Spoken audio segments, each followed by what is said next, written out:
I walked into our tiny laundry room looking for a screwdriver. What I found instead was my fiancé on her knees in front of our building's janitor. His name's Doug. He unclogs drains and smells like bleach and cigarettes. And she was smiling while I stood frozen in the doorway, watching the woman I was going to marry humiliate me like I was nothing. But that was just the beginning. It was Sunday morning, quiet, cold, and gray like any other in Chicago. Our apartment had a leak under the kitchen sink, and I'd been trying to fix it myself all weekend. Her name's Rachel, kept saying we should just call someone. Doug can come up and look at it, she said, referring to the janitor in our building.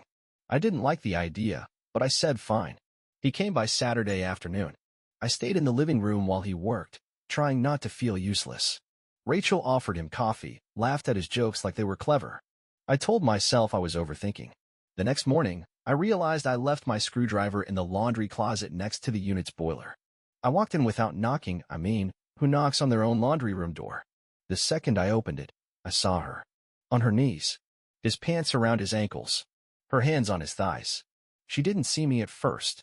I stood there, heart pounding, frozen. It wasn't just the act. It was the expression on her face, relaxed, amused, like it was all a joke. Doug noticed me first. He didn't even flinch. Just looked me dead in the eye like he didn't care. Rachel turned her head slowly. When she saw me, she didn't gasp or jump. She smiled, laughed, said, "Oh, you're back already." I couldn't speak. My mouth was open, but no words came out. She stood up, wiped her hands on a towel like she just finished the dishes, and said, "You're always forgetting your tools." Doug pulled up his pants and walked right past me like I didn't exist. He muttered, "Sorry, man," but he wasn't sorry. I followed Rachel back into the kitchen, shaking. "Why?" I asked. She shrugged and said, "Because you're too easy. You trust too much." It's kind of pathetic. I stood there, still wearing the sweatpants I slept in, holding a screwdriver like a weapon I didn't know how to use. My fiancée had just destroyed everything we built, and she wasn't even sorry. She was amused. That's when I realized this wasn't just about cheating. It was about power, about humiliation. And I wasn't even close to understanding how far she was willing to go to break me. That night, she made spaghetti. Like nothing happened. Set 2 plates, poured me a glass of wine. I sat there, still numb, still in yesterday's clothes, trying to process how a janitor, Doug, was now part of my life story. Part of our story. And she just twirled her fork like it was Sunday dinner. I didn't eat. "You're not going to talk to me," she said with a smirk. Still in shock. "Huh?" I looked at her, trying to find even a flicker of guilt. There was none. "You know what your problem is, Liam? You think being nice means people won't hurt you. Like, if you love someone enough, they'll love you back. But the world doesn't work that way. You're too trusting. Too easy." I opened my mouth, then closed it. She wasn't done. "You couldn't even fix a leak. I had to call someone who actually knows what he's doing. At least Doug can get his hands dirty." She snorted. "In more ways than one." I got up, walked to the bedroom, but I didn't sleep. I heard her on the phone that night, laughing. Muffled, but I recognized the tone. That breathy, fake girlish tone she used when she was playing someone. Only now, it was aimed at me. "Yeah," she whispered. "He walked in on us." Froze up like a scared little boy. Honestly, it was kind of hot. I stared at the ceiling, every word burning into my skull. I thought about the engagement ring, the deposits we'd put down for the venue, the list of people we were supposed to invite. I thought about how just 2 days ago, she kissed me goodbye before going out for groceries. She walked into the bedroom around 1 a.m. Still on the phone. "I gotta go," she said. He's still awake. Probably crying. She turned to me. "You okay, baby?" Her voice was sweet now. Fake sweet. "You're taking this so hard. It's honestly kind of cute." "I was going to forgive you," I said. It came out quiet, barely a whisper. She laughed. Laughed. "Of course you were. That's why it's fun. You'll always be the guy who says, 'I just want to talk.'" Seriously, Liam. You walked in on your fiancé with a guy who unclogs toilets and you still wanted to work through it? That's rich. She turned off the light and slipped under the covers like we were some old couple who just argued about bills. I stared into the dark. That was the night I broke. Not because of what she did, but because of how little it meant to her. Because she looked me in the eyes and saw nothing worth holding on to. And I realized I still loved her. Even now. But that love, it had to die. I didn't leave right away. That's what she expected. She wanted me to pack a bag, cry, disappear. She wanted to win by default. I stayed. For the next 2 days, I played along. Said very little. Ate what she cooked. Slept beside her. Watched her text under the covers, smirk at her phone, get up to take a call in the hallway. Every time she passed me, I saw the satisfaction in her eyes. She thought she broke me. She didn't realize she'd woken something up instead. By Thursday, I had a notebook hidden under the sink. I labeled it Project R. First page, in all caps. Make her regret everything. Below that, but not through yelling. Not through begging. Through precision. I started small. Rachel worked as a freelance event planner, mostly for upper-middle-class moms and nonprofit galas. Her whole reputation relied on being put together. Perfect smile. Perfect social media. So I tested something. I logged into our shared Spotify account and added a public playlist called Doug's Dirty Playlist. The cover photo was a stock image of a plunger. She didn't notice it for 2 days. Then she screamed, "Liam, what the hell is this?" She shouted from the kitchen. I walked in calmly. "What's wrong?" "This," she pointed to her phone. "You made a playlist on my business profile with his name on it." I shrugged. Must have been a glitch. You know, Spotify's weird like that. She stared at me, unsure. "You're doing this on purpose." I smiled just enough to keep her guessing. That night, I signed up for a class in digital forensics. Online, self-paced, but legitimate. I wanted to understand metadata, timestamps, location tags, deleted messages. If she thought I was just some sad, forgotten man, she was in for a surprise. I also pulled out the old hard drive we used for wedding planning. It had everything: budgets, passwords, her client invoices. Gold. I wasn't interested in exposing her cheating to the world yet. That wasn't the point. I wanted to isolate her. Damage her credibility. Slowly. Quietly. Make her own friends turn cold. By the weekend, I created an anonymous Instagram profile. I followed all her clients, friends, and followers. I named it Reality Over Rachel. No posts. Just followed. Let them wonder. Let them feel the presence. And it worked. On Sunday morning, she asked, "Hey, do you think someone's trying to mess with me online? I keep getting weird followers." I didn't look up from my cereal. "Huh, that's weird." She narrowed her eyes. But she wasn't nervous yet. She still thought she had control. She didn't know I'd already called her best friend Claire from a burner number and whispered, "Ask Rachel about Doug." Then hung up. Claire would ask. She always did. The first domino was wobbling. The call from Claire came on a Tuesday afternoon. I was in the living room pretending to scroll through job listings when Rachel rushed past, phone in hand, whispering sharp and fast. "No, Claire, it's not like that." "No, who told you that? Are you serious right now?" She slammed the door to the bedroom. I didn't need to hear the rest. The first hit landed harder than I expected. That night, she barely spoke to me. Her face was tight, eyes darting, like she was trying to figure out if I knew. I played dumb, kept quiet, watched. Then I got bold. On Wednesday, I opened her laptop while she was in the shower. She never logged out of anything. I wasn't interested in her texts or DMs. I wanted the business. Her client spreadsheets, her contracts, her invoices. I copied everything. Then I found it. A folder labeled VIPs, Do Not Touch.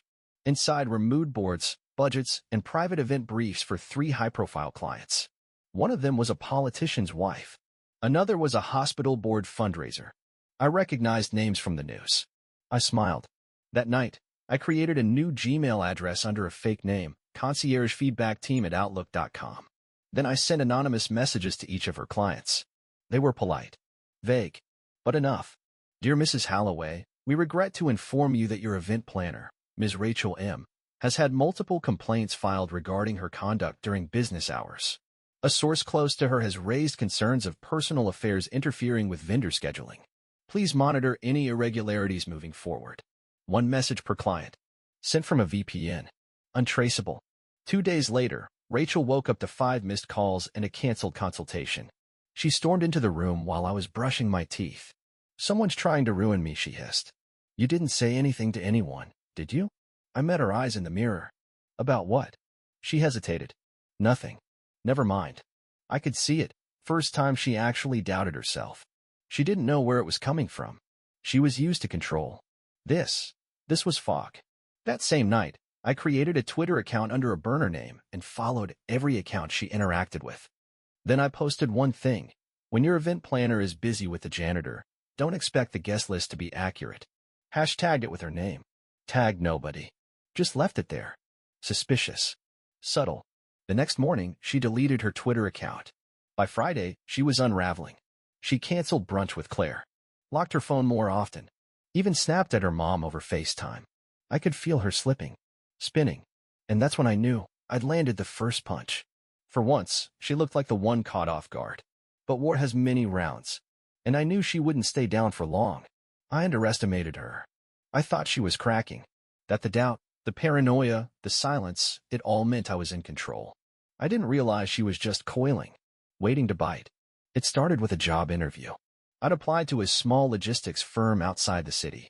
The manager seemed interested, said I was a strong candidate. We scheduled a Zoom call for Friday morning. I felt like I had something to prove, like I was crawling out. 10 minutes into the interview, the manager's tone changed. I just want to clarify something, he said. We had a strange voicemail last night. Anonymous. Someone claiming you have an unstable record and a harassment complaint from a past fiancé. My throat went dry. That's not true.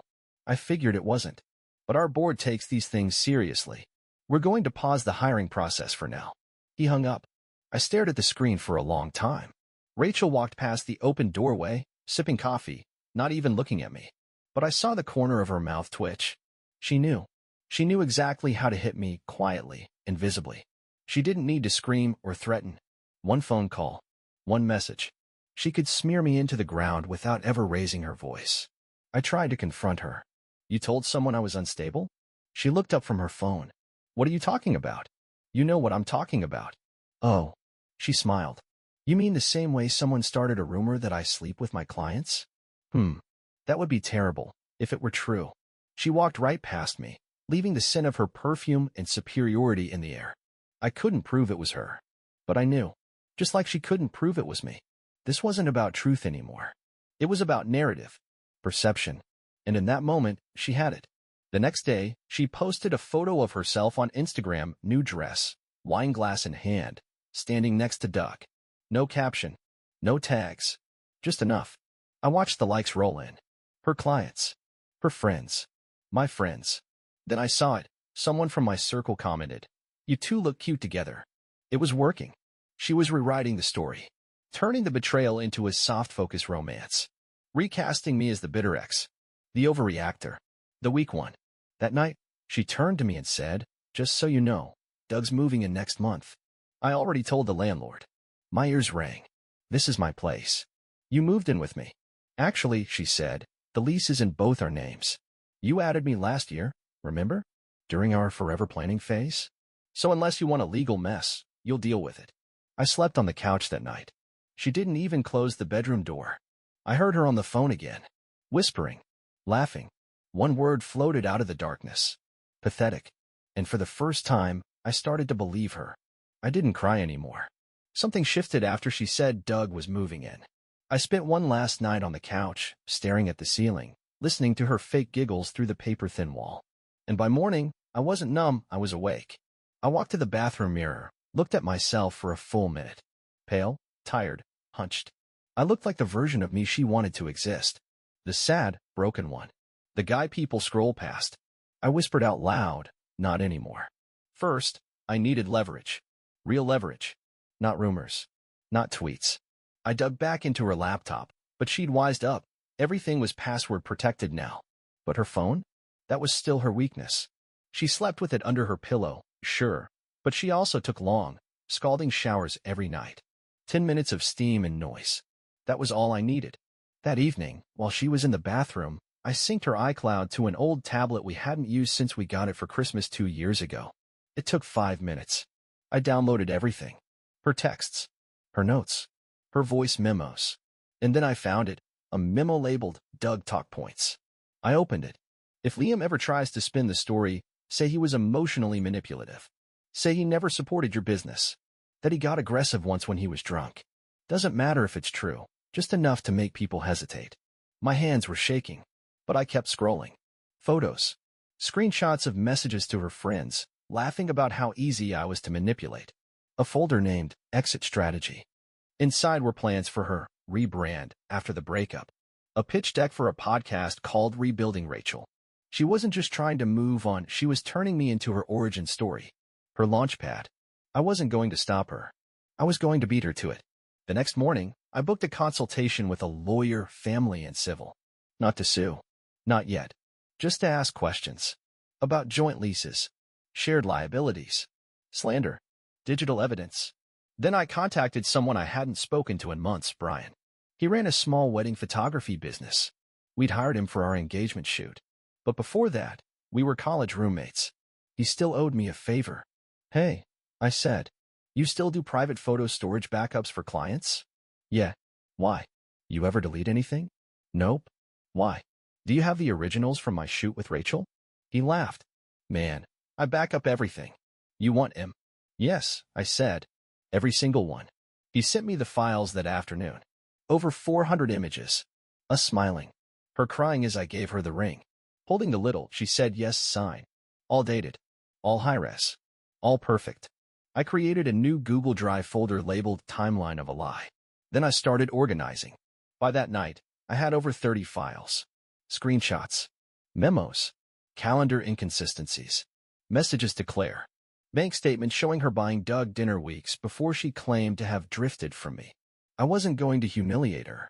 I was going to dismantle her, piece by piece. And she didn't even know I'd started. I knew she'd find out eventually. I didn't hide what I was doing as carefully as I should have. I got confident. Arrogant, maybe. I let my guard slip. One night, I left the tablet unlocked on the couch while I stepped into the kitchen. She saw it. I came back, and the room was quiet, too quiet. Rachel sat on the armrest, holding the tablet in her lap like it was a loaded weapon. Wow, she said, not even looking up. You've been busy. I said nothing. Just stood there. Heart racing. You synced my phone. Dug through my stuff. Screenshotted everything. Is that how you win now, Liam? Her voice was low. Dangerous. I opened my mouth to speak, but she cut me off. You're not the victim. You're pathetic. You're a snooping, bitter little man playing spy games while living on a couch. She stood up and got close. You think you're smart? You think any of this makes you look strong? Then came the bomb. I filed a harassment complaint, she said. Told the landlord you were violating my digital privacy and creating a hostile living environment. I blinked. You did what? I also called your old job. Remember Terry? HR? I told her I was concerned about your behavior. Just as a friend. Just in case someone else ever asked. I felt like the floor tilted beneath me. Rachel wasn't just playing dirty now, she was burying me beneath a narrative of her own making. You want war, she said. Fine. But understand something, when I destroy you, it'll be with a smile. Everyone will believe me. Not because it's true, but because you look like the guy who snapped. She walked out of the room and left the door wide open behind her. That night, I received an email from our landlord. Subject: Lease Violation Report. Liam. We received a report regarding an ongoing personal dispute creating a disruptive environment. Please schedule a call this week to discuss possible next steps regarding the shared lease. George M. My throat closed. The lease. The one I put her on. She was coming for the apartment. For my name. My reputation. She wanted to be the one who stayed and paint me as the unhinged ex who had to be removed. She posted a story on Instagram the next day, a photo of Doug holding a toolbox, smiling on the balcony. The caption said, "Some people fix problems. Others are the problem." I was tagged. Publicly. Friends from college started texting. A few liked the post. I shut off my phone. Everything I'd built, the folder, the evidence, the digital trail, suddenly felt worthless. Because she'd flipped the lens. Now I was the one being watched. Measured. Judged. And I felt it. That creeping doubt. Was I really the villain now? I sat in the dark for hours. Didn't eat. Barely moved. Just stared at the blue light from the tablet screen. All those files, folders, proof. None of it mattered. Not if she could rewrite the script in real time and make me the villain. But she made one mistake. She got cocky. See, the harassment report? I checked the email chain with the landlord. It had no formal documentation. No file number. Just her concerns. That meant it wasn't official. It was a bluff. I still had time. And I knew exactly how to use it. I started with Doug. On her phone backups, there were screenshots of text messages between them. Nothing explicit, she'd probably deleted those. But I saw one detail she missed. He sent her a photo of his work schedule 2 weeks ago. His entire week, down to the hour, from the maintenance log. That schedule told me when he was gone. When she was alone. I waited. Wednesday afternoon, 2 p.m., Doug on shift in the boiler room, Rachel home alone. I printed out 5 physical copies of the most damning documents I had. 1. The memo where she coached herself on how to discredit me. 2. A screenshot of her sending Claire the "don't believe a word he says" message before we even broke up. 3. The outline of her podcast pitch where she describes me as mentally declining. 4. A selfie she took in Doug's janitor closet, captioned "Dirty Girl, Clean Lies." 5. A payment receipt for a bouquet sent to her own mother, signed from Doug, 3 days before I found them in the laundry room. I slid all 5 into an unmarked envelope. Then I dropped it off at her client's studio, one of the political wives, with a handwritten sticky note. Before you trust her with your image, you should know who's really managing your reputation. I didn't sign it. Didn't need to. By 5:30 p.m., Rachel was pacing the living room on the phone, voice clipped and sharp. "What are you talking about?" "No, I don't know who sent it." "No, that's not what happened." Pause. "I don't owe you an explanation, Margaret. It's my personal life." Another pause. "Fine. I'll refund the deposit." She hung up and screamed into the couch cushion. Later that night, she stormed into the kitchen while I was pretending to read. "You think you're clever?" she spat. "You think you can just, what, expose me?" I didn't look up. She slammed the table. "Answer me." "You said this was war," I said. "So I'm fighting back." Her face twitched. "You don't have anything. Nobody cares." "I'm not trying to make them care," I replied. "I'm making them doubt. That's all it takes." She stared at me for a long moment. Then she whispered, almost admiringly, "You weren't supposed to have a backbone." She left the room. I heard her door slam. But I wasn't done. That same night, I uploaded the full folder, every piece of evidence, to a cloud drive. I encrypted it, set a trigger link, and I sent that link to one person, Claire, with a note that said, "In case anything happens to me, in case she spins something again, you deserve the truth." Then I turned off the lights and finally slept. And for the first time in weeks, I dreamed without her in it. The next morning felt different. Rachel was calm. Too calm. She made coffee, cleaned the kitchen, even offered me toast like we were just roommates playing house. That's when I knew she had something. "You're not curious why I'm smiling?" she asked, sipping from a mug she once bought me. I didn't answer. She placed her phone on the table, screen up, opened the email app, scrolled to the top and tilted it so I could see. The subject line made my stomach twist. "Termination of lease agreement. Immediate request filed." Filed from the landlord, with my name listed under tenant to be released. "What did you do?" "I met with George last night," she said casually. "Told him I feared for my safety. Said you were accessing my digital life, manipulating my clients, documenting me without consent, that you were unstable." I kept staring. I showed him screenshots. Didn't say how I got them. She smiled. "You're not the only one who can pull data, Liam. You stole my files." She raised an eyebrow. "I found what you left open." Big difference. I reached for the tablet, but she put a hand over mine. "And just so you know," she said sweetly, "Doug has a buddy in legal aid. Already working on a protective order if you lash out. You think you're winning, but you're playing checkers. I've been 5 moves ahead this whole time." I sat back, silent, trapped. By the weekend, she'd told everyone we were officially parting ways. She posted a video montage of healing and growth, complete with music, candles, and her rehearsed, tear-filled voiceover about choosing peace. It went viral in her little bubble. She was invited onto a wellness podcast to talk about navigating grief with grace. Meanwhile, I was packing a box of books, knowing I'd have to find somewhere else to live in 2 weeks. The landlord wasn't even returning my calls anymore. She won. She spun the story, got ahead of the facts, burned every bridge I could have walked across. She painted herself as the survivor, and me as the storm she weathered. But that night, I got an email. Not from Claire. From someone I didn't recognize. A woman named Talia. Subject line: "She used me too." Message body: "I saw your name tagged under Rachel's latest post. I've worked with her. I know what she does to men who won't play along. I have screenshots, voice messages, call logs. If you're done being her victim, I can help you end this, for good." Attached were 5 audio clips. I didn't open them yet. I just sat there, staring at my screen, my hands shaking, not with fear this time, but with something sharper. Hope. I waited 3 days before I responded to Talia. I needed to be sure. Not just that she was real, but that she wasn't like Rachel, playing both sides, gathering ammo. But after one phone call, I knew. Talia was different. She wasn't angry. She was tired. Quiet. You could hear the weight in her voice. I was her assistant, she said. Just for 8 months. She made me lie. Told me if I ever talked, I'd be finished in this industry. But I saved everything.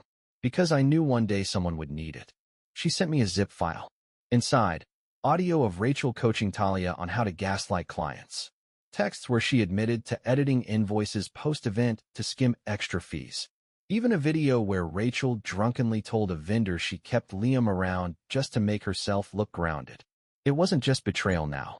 It was business fraud, ethical violations, recorded manipulation. I didn't go to the police. I went to her sponsors, the podcast, the 2 nonprofits, the corporate event group she'd just been hired to consult.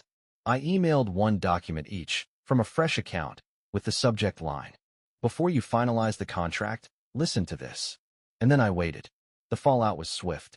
2 speaking gigs, canceled. Her wellness brand's Instagram, comments flooded in. Not from me. From people who used to trust her. She posted a video trying to clarify, but this time, the comments weren't sympathy. They were suspicion. People had seen just enough to doubt. And that's all I needed. On the 5th day, she showed up at the door. I was still in the apartment. The landlord had gone silent again, probably afraid of being caught in the crossfire. She didn't knock. She just walked in, wearing sweatpants and no makeup for the first time in months. Her eyes were red. Her face, drained. "Liam," she said, barely above a whisper. "I know you're the one who did this." I didn't speak. She walked in slowly, like every step was burning her. "I lost 3 clients today. 2 sponsors dropped me. And Claire, she won't answer my calls." Her voice cracked. "They said they heard recordings." My voice. From someone named Talia? She looked at me. Really looked. No performance. No smirk. "Please," she said. "Don't do this. You've already made your point. Okay. You've won. You're right. I was cruel. I used you. I lied. I was horrible to you. But if you send the rest of that stuff, I'll be done. Not just professionally. My family will see it. My name." She dropped to her knees. Actually on her knees. "Liam, I'm begging you. Please. Please don't destroy me." I stood there, holding the flash drive. The 1 copy of everything. Ready to send it to the last brand she hadn't lost yet. She reached for my hand, gripping it like a drowning woman. "I'm sorry," she whispered. I swear I'll disappear. I'll never bother you again. Just don't finish this. Please." I stared at her for a long, long time. And then I put the flash drive down. She looked up, eyes wide, hopeful, still shaking. I nodded slowly. "I'm done," I said. She let out a sob, half relief, half disbelief. As she stood up, wiping her face, I turned to the door. I picked up my bag. I didn't need to be here anymore. I had a place waiting. At the threshold, I looked back at her one last time. And I said, "What would you do in my place?"